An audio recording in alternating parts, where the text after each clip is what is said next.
You all ni, customer Grab, play card 70 helai dia nak buat sedekah. Okey, sambil-sambil tu Ira update dekat you all terus you all. Ni cantik warna kakak ni.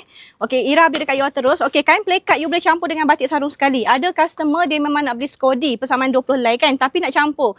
Ira, saya nak batik 10 helai, play card 10 helai boleh tak? You all akan dapat harga combo sedekah ataupun harga borong. Okey, Ira buka sikit You all, kain play card, kain comel tau, kain gajah duduk.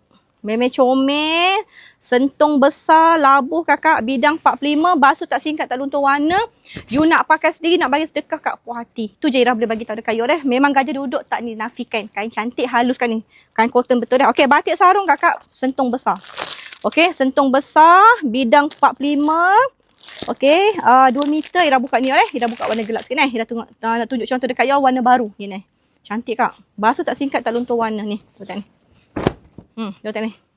Cantik kan Pelbagai design, pelbagai warna. Biasa kalau untuk batik sarung, customer dia akan minta mixkan. Maksudnya dia akan campurkan. Saya nak 10 helai batik. Okey, kita akan campurkan corak warna berbeza-beza.